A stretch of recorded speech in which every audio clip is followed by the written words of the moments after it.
We just heard Alina, now she's live. Hey everybody, how's it going? All right, it is 3:45 and we need to slow clap just because we need to slow clap. Come on.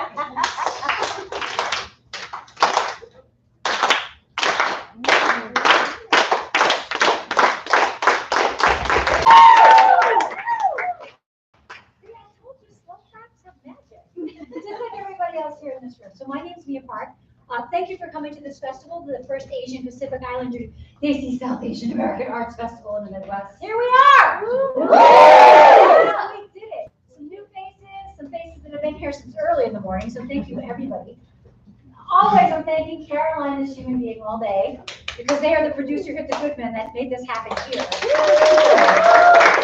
Without that person, and social media, all of our volunteers, thank you. Speaking of thanks, we want to acknowledge that we are gratefully on the traditional homelands of the Council of the Three Fires, the Ottawa, Ojibwe, and Potawatomi nations, as well as the Miami, Ho-Chunk, Menominee, Sauk, Meskwaki, and Fox tribes. And I'm probably pronouncing Meskwaki wrong. Sorry. But we want to acknowledge that we are all here together, acknowledging everybody here before us. And we are here together now, so it's so important that you're here participating in the festival, because as artists, as creators and makers, we're doing something to share. And what we're doing usually has an intention behind it. And that intention is often a narrative or a thought or a story. And our next facilitator, APIDA Cheng, is ruling Chicago, not just in the APIDA community, but in the narrative of getting so many. I mean, have you helped like hundreds and hundreds and hundreds of people tell stories at this point? Are you over 1,000? Probably. Like, not so. I think so. So, without further ado, let's welcome up APIDA Cheng and her All right, how's everyone doing? Yeah. So Talk Stories, I started the show I believe in 2017, and I started with the theater, and before the pandemic, I brought it to community spaces, and today I'm very happy to host this event here at the space and to invite 6 storytellers, and I'll tell you, I love to invite community members, people who may not be professional artists and storytellers and performers, but guess what? Everybody has stories to tell, and we all can do it. Most often time I have first timers tell stories, and they're absolutely the best. So this is really a community event. Before I introduce the first teller, I want to shout out to Japanese American Service Committee and National Cambodian Heritage Museum. Both are the co-sponsoring organizations for this particular show, and because they financially support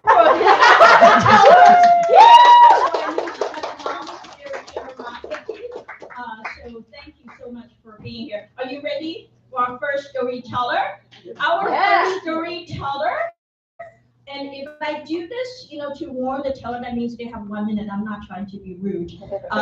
Michael Oliveros, I'm only going to say one thing about each teller. The most important thing, they just graduated today.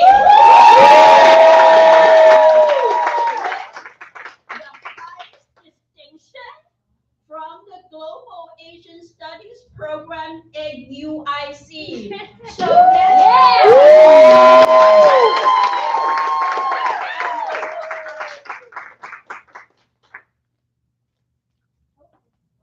Hello everyone. Yes, it has been a wild morning for me. Hi, again, my name is Michael Oliveros. My pronouns are they, them, theirs. And I am one of the first out of 3 majors to graduate as a global aid. This is really my face. I'm so sorry. Is there any way that I can like lower it this image and looking at all of you folks instead of just the mic? Thank you. Sorry.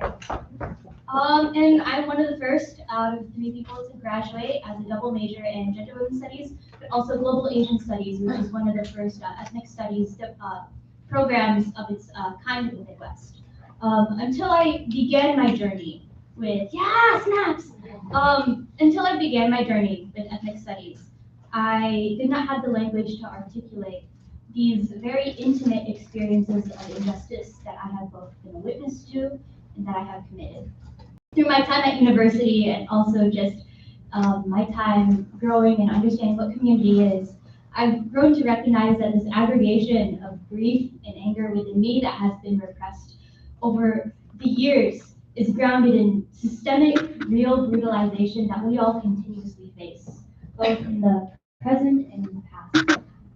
Speaking of the past, I want to very briefly interrupt that. I'm telling this story for my familia, my ancestors that cannot be here, and for my familia that is with me both here and in spirit. To continue on, learning about the ways that my people have especially been desecrated and massacred and violated has forced me to question every single previously existing belief that I held about memory and power and history and identity. Ethnic studies has taught me what it means to historicize from the perspective of racialized and gendered bodies, how to dissect and understand these institutions that we call empire, how to deliver revolution when we are deeply entrenched in hurt and violence. It wasn't ethnic studies that put the bodies of people that look like me and the bodies of people that I love into these history books, but it was ethnic studies and it was the Global Asian Studies Department that dared me to ask where our bodies were in the first place. And it was Global Asian Studies that showed me how to scavenge for the remains of what we have lost, dismembered and buried by systems of power that vowed to protect us before turning around and eating us alive. After spending my time reckoning with what happened to us, which is a constant process, right? My rage and my sorrow now have the tongues and the ability to express what must never be forgotten, the collective memories of our violent pasts and also our celebrations. My attempts to understand these accumulations of loss have done nothing to really ease my hurt, but have instead exposed where the pain resides within myself and my communities.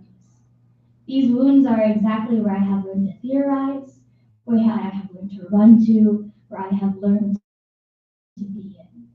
Because pain and all of its small mercies continuously reminds me that it is a necessity to care. Out of fear of heartbreak, I rarely allow myself to dream of bright futures. I've never really fallen for these fantastical visions, these dreams of a world without violence, where we can all be together. But now I have the bravery to try. Even as we reside in the belly of the beast that is America, I have witnessed people relearn tenderness despite themselves. It is in community that we laugh and we make each other food and we grieve and we heal and we hold each other and we sing. My God, the songs that we sing remind me that justice begins when we have the courage to imagine a future where we can all be free. I don't know what that future looks like just yet. I just know that it is beautiful. It would be remiss of me to say the most unique part, or to dismiss the most unique part of my graduation experience, which is I was not allowed to walk the stage during my commencement ceremony. This is, even though I was one of 3 majors graduating cum laude and highest distinction. I don't have any resentment towards my alma mater. I understand the decision that they made, but the reasoning for that is because I would not wear a cap and gown. One, I'm a college student, spending money on like a $100 gown doesn't seem feasible to me, but also I wanted to wear this instead because what I'm wearing right now, this regalia means so much more to me than any other cap and gown, because what I am wearing represents and commemorates all of the people that I have lost, the pain and the trials that we have all endured together, and the fact that we're all here now. But I showed up anyways, because it was important for me to show up authentically in order to honor these people that I have lost. And it was somehow in this space, knowing that I was not allowed to walk, but still very much there, in this space between powerlessness and refusal, that the most beautiful questions can come into being. Where did we come from? Why am I here? And what does it mean to be free? Maraming salamat, everyone.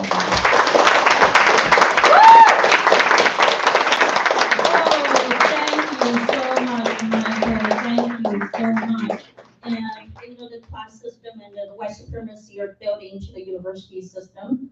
And so I really appreciate that, that you addressed that particular issue. And thank you so much. Can we give you another congratulations? And if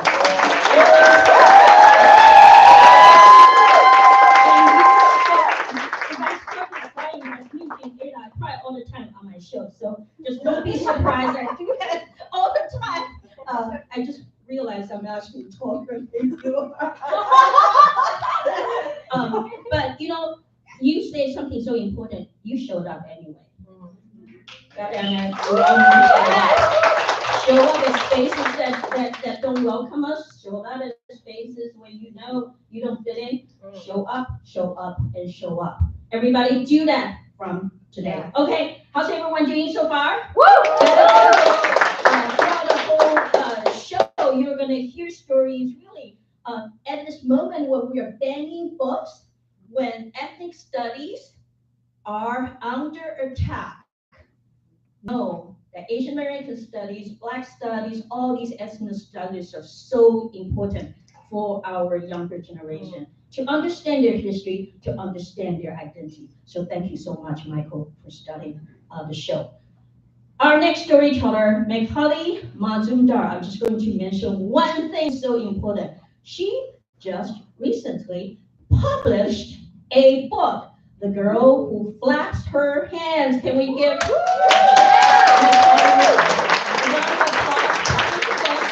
story of resilience and courage amidst adversities in life. The book is based on her struggles of being an immigrant and a mother of an autistic girl.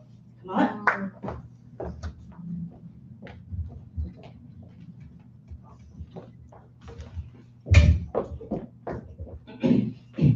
Hi everyone, I'm Meghali. Mahatma Gandhi once said, "Be the change you want to see in this world." Growing up back in India, coincidentally where Mr. Gandhi himself grew up, I did not understand the meaning of this profound statement. You see, when you're trying to be the best in a country of over 1 billion people, you don't really think about the positive impact that your actions are going to bring. What you're really trying to do is survive and excel. Back when, I don't know if you guys know this, but Indian parents can be very mean. When I told this to my hard-white friend Deborah, she asked, even to their kids? And I say, especially to their kids. If I didn't do well in studies, my mom would be angry, first at me, and then scream at my father for not being angry enough. And then all hell would break loose. You see, I had to keep up my mean and competitive spirit just so I could keep the peace in my family.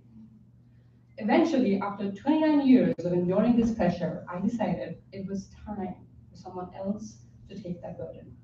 So I did what any sane person would do. I decided to have a baby. The first day my daughter is born, my mother was on a video call with us, and she says, "Look at her, so calm and composed in an American hospital. This one is going to be a doctor." Bottom line, the plan was working. I would still get the occasional, "You're not feeding her enough," and "You haven't dressed her properly for the weather," but overall the focus changed on her, which was the plan. But eventually, the questions and the expectations started to change. Does she know her numbers yet? Does she know her alphabets? Is she speaking it? On January 31st, 2020, I found out that my daughter is on the autism spectrum disorder. And just like that, my world came crashing down. The very next day, I moved to a new city where I did not know even a single person. In fact, looking back, in the whole country of America, I knew about 15 people. And that list includes my husband and my 2 kids. About a month later, the world was under lockdown.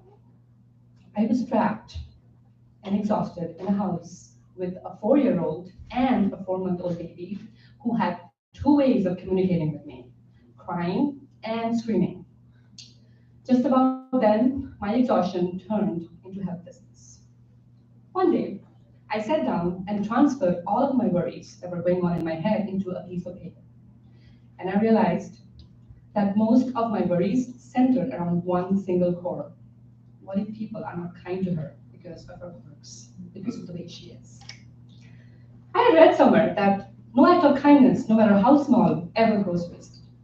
So I decided to be the change and help people without seeking anything in return. But you know what? I did get things in return, little blessings, as I like to call it. Getting to know Mel was one of them. Mel was my daughter's bus driver the first year she started school here in America. The first day, as I was trying to buckle my child and was having a hard time letting go, Mel told me, it's going to be okay. Not just on day one, but every single day thereafter. We started to bond over our 2-minute talks, once in the morning and once in the afternoon. And just like that, the people I knew in America went up from 15 to 16. That Christmas, as I was trying to embrace the American culture, I decided to buy a gift for Mel in order to show my love and gratitude towards her. As I was waiting at the bus stop for the bus, beaming with pride, patting myself in the back, oh, she's not going to expect that. The bus comes in, the door opens, and there she is with a smile in her face.